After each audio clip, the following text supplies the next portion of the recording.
Having gone by dito sa ating PLDT Telpad Governors Cup Finals, etong magkabilang import has put in some work. Blakely, more rebounds, pero si Millsap, more points. You know, actually, if you look at Marcus Blakely, only 3 field goal attempts in that quarter. And but these two guys, they're able to do what is necessary for their team.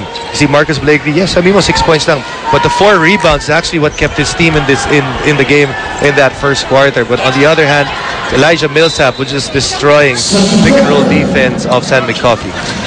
The one field goal ni Blakely, yung 3-point shot just before the end of quarter number 1. As we send it over to Erica Padilla. Lamang pa rin ang Petron at kitang-kita ang focus ng boosters as Coach G reminds everybody that the test has just begun and that they have to maintain aggressiveness para manatiling malaki ang lamang all throughout. They just have to keep the pressure but don't foul too much. Is there still a feeling out process? Pa-jab-jab pa lang ba yung magkabilang koponan in the first quarter? I don't believe that really happens. You know, you come out and you're playing 100% no matter what.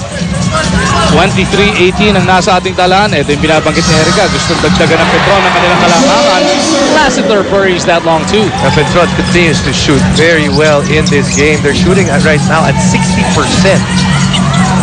Lassiter joined on the floor by Miranda, Fajardo, Millsap, and Lutz. Binabantayan na itong si De Ocampo. Blakely, Devance, Baroka, and Simon. EJ, second serving doesn't work. Fajardo clears it. You look at this game, we said both teams good defensive teams, but so far in defense, it's Petron that's winning the battle. Why? Blakely's shooting 3-pointers. You're seeing De Ocampo long shots instead of the regular offense of Petron San McCoffey. Lutz to Millsap. Gets that 3 to go. At it's atin ang PLDT Telpad. Going back to that point, it's quality of shots. On one end, you have open looks na nakukuha ng Petron. On the other hand, San McCoffey, all contested shots. Hirap na hirap sila just even getting to their spots. 11 puntos na para kay Millsap. Balik din sa 10 ang kalamangan nila. De Ocampo bounces it over to Baroka na. Baby lang yung layup. Joe Devance overshoots naman. Isa kulang, isa sobra. Anong gagawin ni Lassiter na sukli sa kanila? Lassiter hindi maipagpag si Baroka. Now he does the pull-up jumper. Back irons it though. Blakely with his 5th rebound.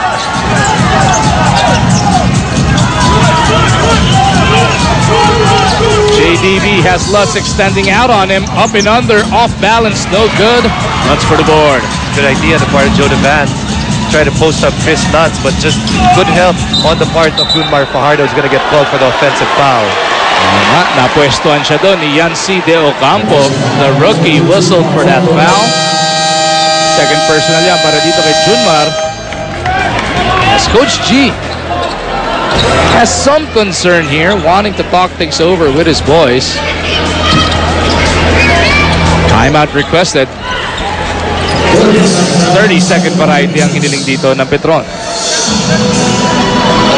Petron right now, you know, things are looking good, but like para dito kay Coach G, he wants something more. He feels that at the first 14 minutes of this game, they've been the better team. The score suggests that, but at the same time, kailangan pakanala mo parate dun sa mga players mo.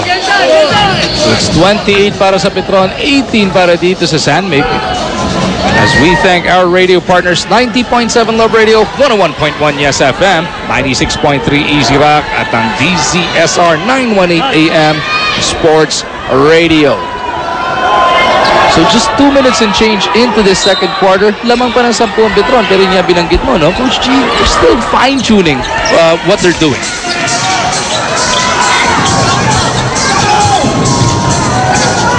Baroka over to De Ocampo. Pull-up jumper, Yancy misses. Na-timingan sila doon ni Lassiter. Yeah, quality of shots. You're looking at Yancy De Ocampo jump shots compared to open looks on the other side for guys like Elijah Millsap and Marshall Lassiter. That's why that's that huge disparity in terms of field goal percentage.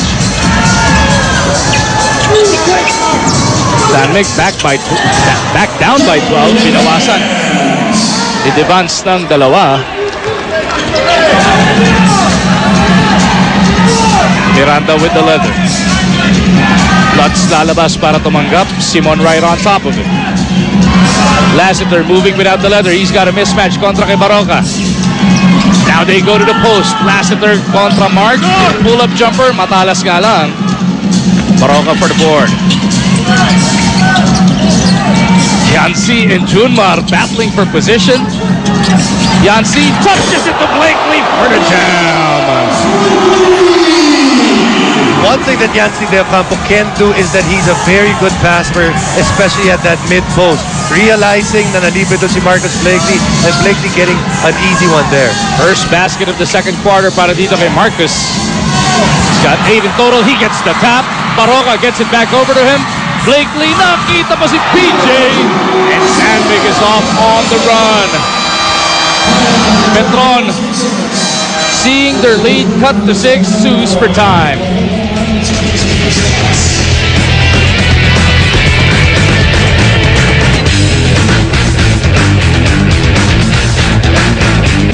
Etong Sandvik Coffee all of a sudden has strung together 6 consecutive points, and Jason, they have done it on layups and dunks. You know, because they start out with good defense. On the one play, remember, Marcus Blakely forced a turnover. On the other one, on the side of Petron, they had a missed steal. That's why nakakuha ng dunk ito si Marcus Blakely. Petron looking to recover. Santos going glass, bagong balik. Instant offense ang kanyang na-provide. And for Petron, this was the unit, or a similar unit, that actually gave them a good lead, because this is a unit that gives them a good edge in terms of matchups. Quietly, Arwin Santos has now totaled 8 points in this contest.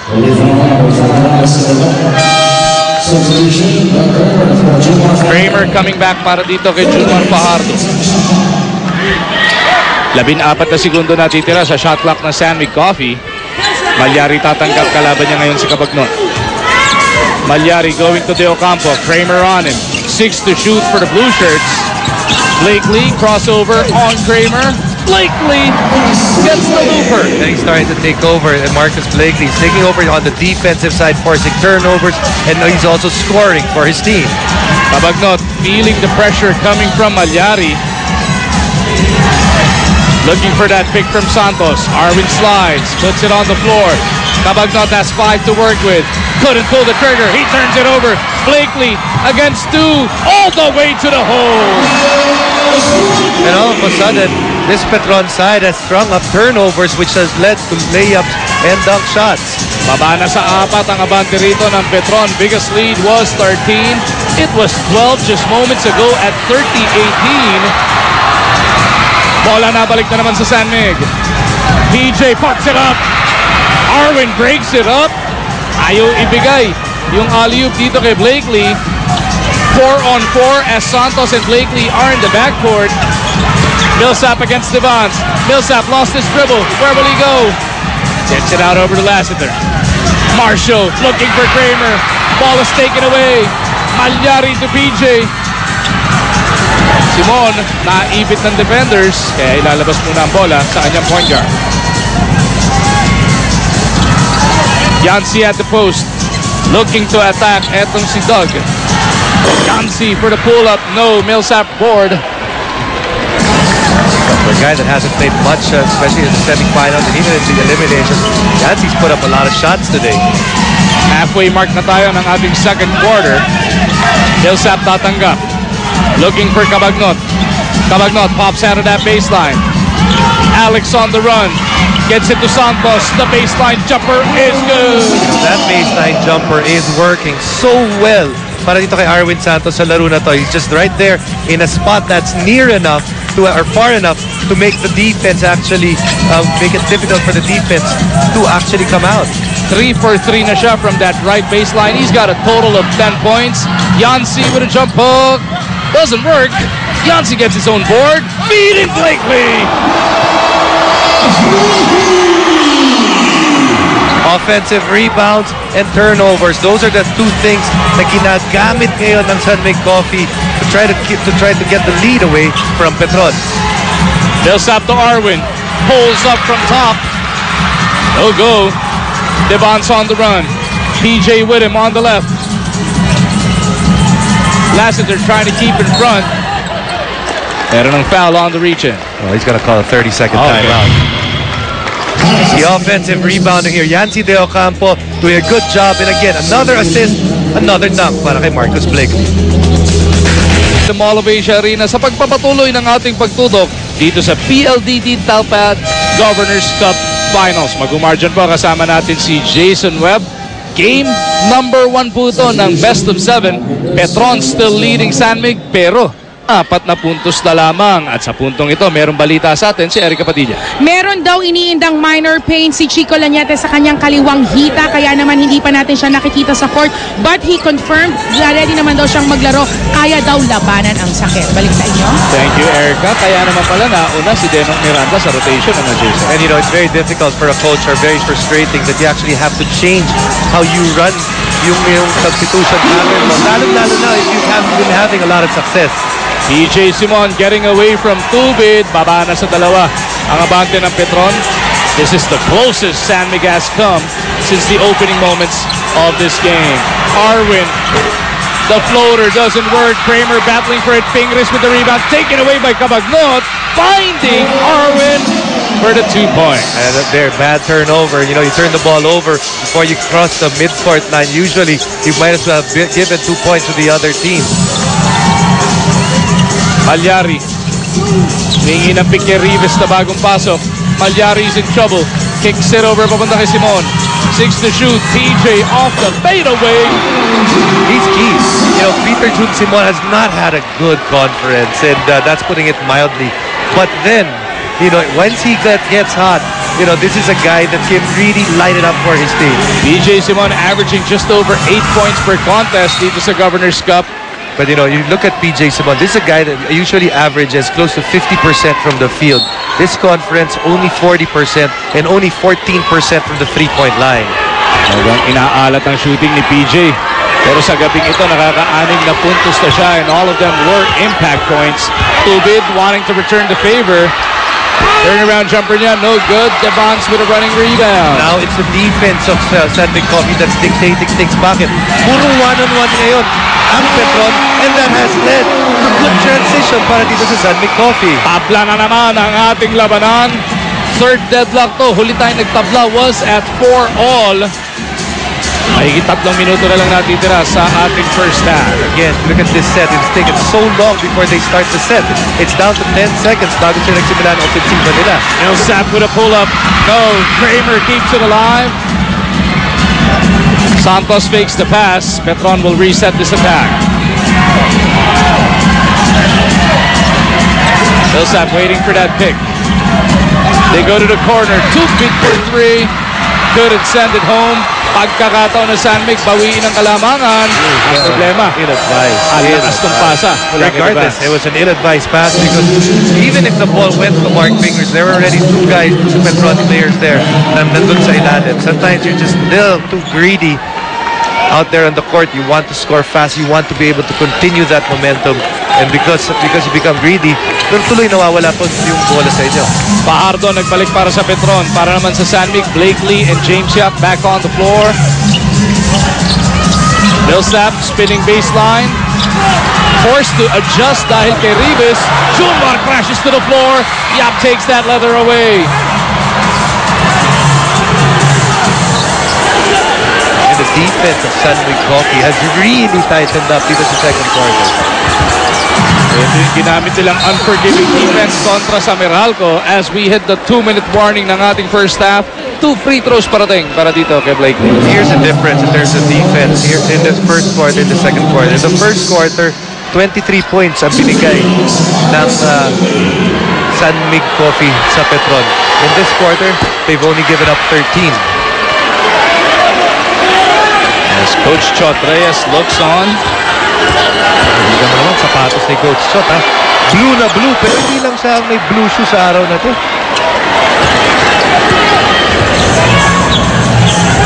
The San Mig team, everyone in that San Mig Coffee team is actually wearing the same pair of shoes from top to bottom. The only guy that actually changed his shoes but started with it is actually James Yap, because after going 0 and 3, nagpalit ko siya ng sapatos. Long at na, no? You saw yeah, as Millsap recovers on Malyari for the big block.